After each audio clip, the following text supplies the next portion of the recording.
Hello सगळ्यांना, आज आपण बनवणार आहोत राशनच्या तांदळाचे पापड। मी ह्या ग्लासाने 1 ग्लास तांदूळ घेतलेला आहे आणि स्वच्छ पाण्यात धुवून घेतलेला आहे। हे राशनचे तांदूळ आपण 1 दिवस किंवा 2 दिवस भिजवून ठेवायचे आहे आणि रोज त्याचे पाणी बदलून स्वच्छ अजून एकदा धुवून घेत राहायचे आहे। पहिला दिवस आहे त्या दिवशी मी स्वच्छ धुवून चांगलं पाणी घालून ठेवलेलं आहे। दुसऱ्या दिवशी अजून एकदा मी स्वच्छ धुवून त्याचं घाण पाणी काढून अजून एकदा स्वच्छ पाणी घालून ठेवलेलं आहे।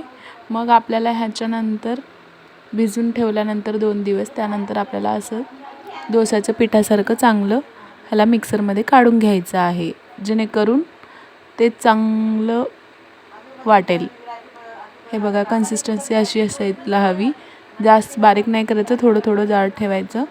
मग मी 1 ग्लास तांदूळ घेतल्यामुळे 4 ग्लास पाणी या पातेल्यामध्ये तापवलेलं आहे। ज्या मापाने आपण तांदूळ घेतो त्याचे 4 पट आपल्याला पाणी घालायचं आहे आणि हे पाण्याला उकळी येऊ देपर्यंत ठेवायचं। मग ते मिक्सर केलेलं सर्व तांदूळ आपण ह्यामध्ये घालायचं आहे आणि चांगलं त्याच्यामध्ये चमचा फिरवतच राहायचं आहे, जेणेकरून बुडाला पीठ लागेल, नाहीतर ते करपून जाईल आणि घट्ट होत राहील। हात फिरवल्याने तो घट्ट होणार नाही। हळूहळू असं कंटिन्यू फिरवतच राहायचं आहे, जोपर्यंत पीठ आपल्याला घट्ट होताना दिसतंय तोपर्यंत चालवत राहायचं आहे। आता बघा, पीठ थोडं घट्ट झालेलं आहे, तुम्ही बघू शकता। आता मी तुम्हाला दाखवेन। हे बघा, असं मी कंटिन्यू हलवत राहिले। हे पीठ शिजायला 10 ते 15 मिनिट लागेलच तुम्हाला, तुम्ही बघू शकता। आता मी दाखवेन। हे बघा, घट्ट झालेलं आहे। यानंतर आपल्याला थोडा वेळ 1-2 मिनिट शिजवायचं आहे। ह्यामध्ये घाटी होऊ शकतात, त्यामुळं कंटिन्यू चालू ठेवायचं आहे। आणि आपल्याला हे चेक कसं करायचं आहे, म्हणजे असं एका प्लेट किंवा वाटीमध्ये आपल्याला पाणी घ्यायचं आहे आणि यामध्ये ते शिजलेलं पीठ 1 थेंब घालून बघायचं आहे। हे बघा, आणि ह्यात बोट घालून बघायचं आहे। जर हे पसरलं सगळीकडं म्हणजे हे झालेलं नाही।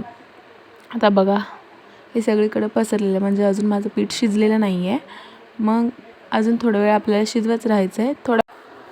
मी अजून एकदा त्यामध्ये पाणी घेऊन अजून एकदा थेंब घालून बघणार आहे, जेणेकरून माझं पीठ शिजलेलं आहे का नाही। हे बघा, आता हे पीठ तिथं थांबलेलं आहे, म्हणजे हे पीठ शिजलेलं आहे।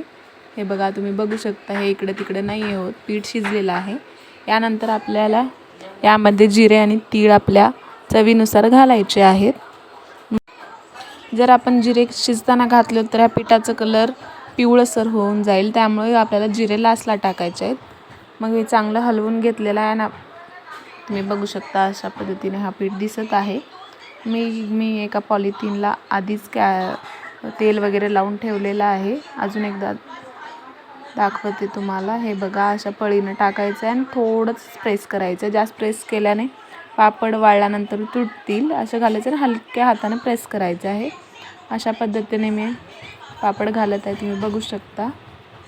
हळूहळू 1 ग्लासामध्ये मला 80 पापड झालेले आहेत। अशाच पद्धतीने मी पूर्ण पापड घालून घेतलेले आहेत। आता तुम्हाला दाखवते पूर्ण, तुम्ही बघू शकता। अशा पद्धतीने एका ग्लासमध्ये माझे 100 पापड झालेले आहेत। अशा पद्धतीने मी वाळवलेले आहेत। तुम्ही सुद्धा करा आणि मला नक्की कळवा कसे झाले। Thank you for watching.